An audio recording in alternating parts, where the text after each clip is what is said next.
Hello, everybody. Oh, Eid Mubarak.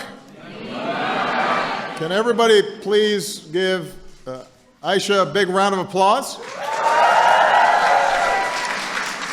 It was such a kind introduction. I want to thank her for her eloquent letter and speaking out, not just for herself, but on behalf of Muslim Americans everywhere.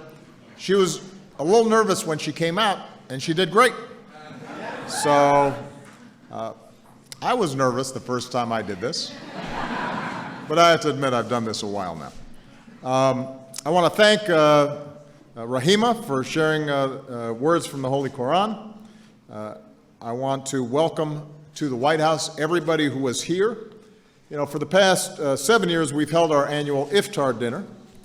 Some of you have joined us on those occasions. This year, for my last year as president, I wanted to do something a little bit different. And I'm very proud to host this Eid celebration at the White House. I want to give some particular thanks to our White House liaison to the Muslim American community, Zaki Barzinji, for his great work on our event. And we're joined by so many proud and patriotic Muslim Americans from across the country and from all walks of life. You know, this Ramadan, we said goodbye to somebody who was not only a friend to many here, a great American, somebody who I had the great honor to know, the greatest, the champ, Muhammad Ali.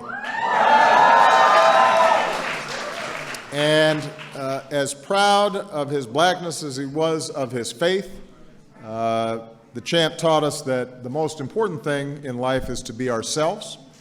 And so today we are especially honored to be joined by his wonderful wife, Lonnie, and 6 of his children. So please give them a big round of applause. So we're coming together to celebrate Eid and the blessings of another holy month of Ramadan. I know we are a little late this year. The advantage is that you're not as hungry as you were a couple of weeks ago. But our celebration is just as festive. The food is just as good. For Muslims across the United States and around the world, this is a time of spiritual renewal, a time to reaffirm your duty to serve one another, especially the least fortunate among us. And it's a time to reflect on the values that guide you in your faith: gratitude, compassion, and generosity. And it's a reminder that those values of Islam, which comes from the word salam, meaning peace, are universal. They bind us all, regardless of our race or religion or creed, in a common purpose, and that is in our shared commitment to the dignity of every human being. Today is also another reminder that Muslims have always been a part of America. In colonial times, many of the slaves brought over from Africa were Muslim. We insisted on freedom of religion, in Thomas Jefferson's words, for the Jew and Gentile, the Christian and the Mohammedan. For more than 2 centuries, Muslim Americans of all backgrounds, Arab and Asian, African and Latino, black and white, have helped build America as farmers and merchants, factory workers, architects, teachers, and community leaders. And Muslim Americans have enriched our lives every single day. You're the doctors we trust with our health, entrepreneurs who create jobs, artists who inspire us, activists for social justice like the LGBT Muslims who are on the front lines in the fight for equality. You're the athletes that we cheer for, like American fencing champion Ibtihaj Muhammad. She's going to be proudly wearing her hijab when she represents America at the Rio Olympics. No pressure. Muslim Americans help keep us safe. You're our firefighters, our police officers, like Deputy Police Chief Malik Aziz of the Dallas Police Department, who's helping that community that is still grieving heal after the tragic attack against law enforcement in that city. There can be no actual progress unless we actually work together, Malik has said. The police and the community must work together. There's no us versus them. So we thank Malik for his outstanding service. And Muslim Americans serve proudly in our armed forces. risking their lives to defend our freedom. We're especially honored to be joined by veterans here today like Sheikh Nazim Abdul Karim, who fought in World War II.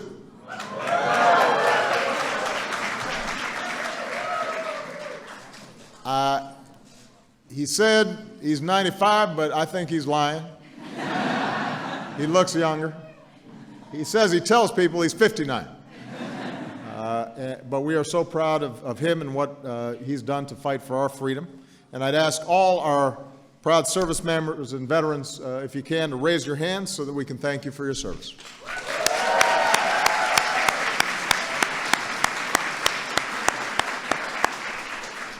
By the way, I should mention that Muslim Americans aren't just heroes in real life. One of today's most popular comic book superheroes is a Pakistani-American girl named Kamala Khan, also known as Miss Marvel. And I'm a comic book fan. But it's important that our children see positive, rich portrayals of all people, including Muslims from all walks of life, not just in the national security context, in the news, and TV and movies. The diversity and depth of the Muslim American experience needs to be portrayed. So, let's be clear. Muslim Americans are as patriotic, as integrated, as American as any other members of the American family. And whether your family's been here for generations or you're a new arrival, you're an essential part of the fabric of our country. Now, of course, we can't deny that we're in challenging times right now. This is a difficult time for Muslim Americans. That we can't. No. Michelle's going to come down and scold you. Don't say that. Like all Americans, you worry about the threat of terrorism, but on top of that, you fear that your entire community will be blamed for the violent acts of a few who do not represent your faith. As many of you know, earlier this year I had the chance to visit the Islamic Society of Baltimore, and I met with some outstanding Muslim Americans from across the country, and they told me about the great work they're doing in business and education and medicine and social justice, but they were very honest with me about their anxieties and their fears of being targeted because of their faith. And I get heartbreaking letters like the one from Aisha. She told me there were moments in my life where I'd want to just take off my hijab and leave my identity behind so I can fit in with my peers. Now, that's a young American, full of promise, full of possibility, fearful because of her faith. And we've seen a spike in Muslim Americans, including children, being attacked, mosques being targeted, especially during the final holiest days of Ramadan. And that shouldn't be happening in the United States of America. Singling out Muslim Americans, moreover, feeds the lie of terrorists like ISIL that the West is somehow at war with a religion that includes over 1 billion adherents. That's not smart national security. In fact, it is ISIL and al-Qaeda and organizations like those that are waging war on Muslim communities, even during the holy month. And discriminating against Muslim Americans is also an affront to the very values that already make our nation great. So, on days like this and on every day, we need to be clear about what we stand for. Muslim Americans and all Americans have to reject hatred. Muslim Americans and all Americans have to reject discrimination. Muslim Americans and all Americans have to answer those who would peddle hate or suggest that somehow their interpretations of their faith justify violence. All of us have those obligations, whether we are Christian or Jew or Hindu or Muslim or of no faith at all. We have to affirm that in this country, it is our obligation to abide by the law, to look out for each other, to be part of a single community, and that we can still appreciate our differences and retain those things that are essential to our identities and still strongly affirm our commitment and our faith in this country. You know, we've got to rededicate ourselves to make sure that no Americans feels isolated or second-class citizens. And I especially want to speak to the young people who are here to make sure that you know that we see you, that we believe in you, and despite what you may sometime hear, you got to know that you're a valued part of the American family, and there's nothing that you cannot do.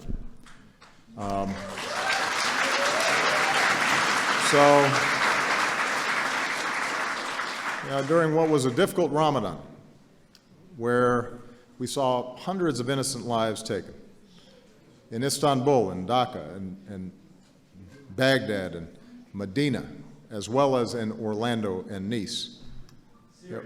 And Syria, I was getting to Syria, but, well, look, I mean, the brutal images and suffering that are taking place there are heartbreaking.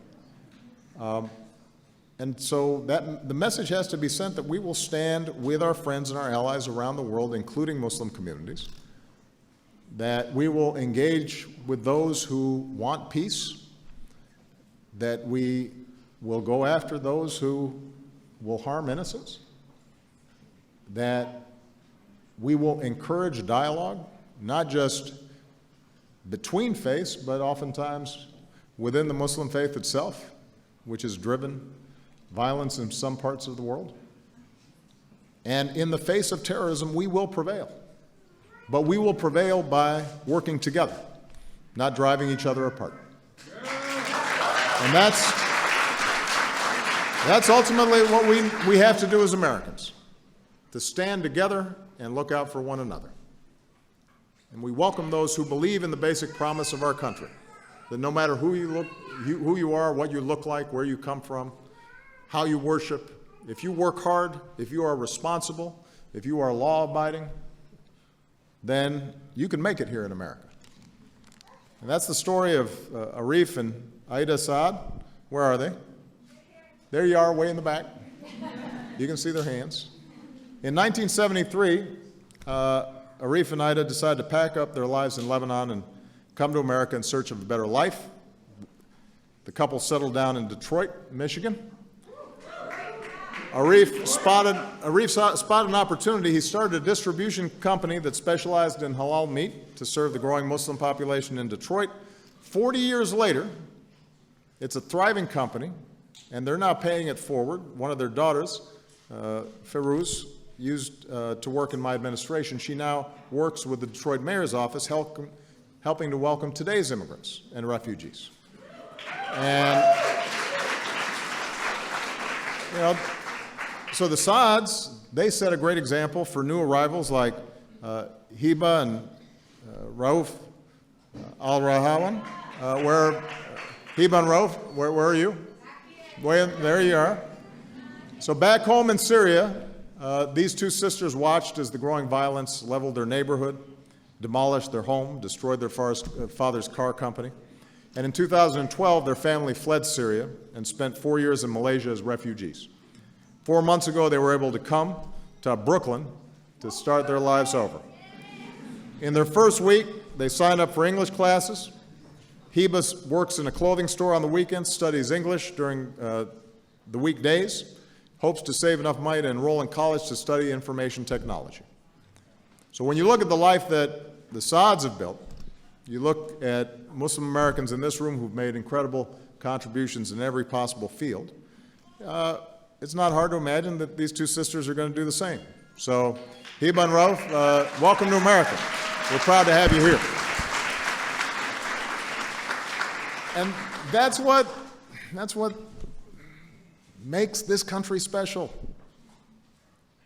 You work hard, you do the right thing, and you can not only make a difference for ourselves and our families, but we can make a difference for the life of the nation.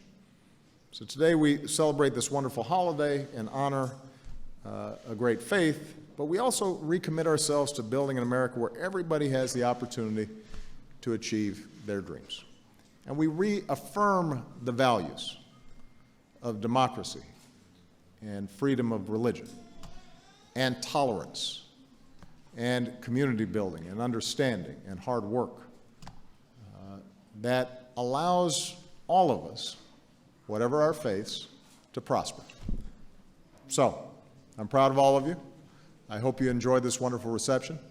Thank you. God bless you, and God bless the United States of America. Thank you.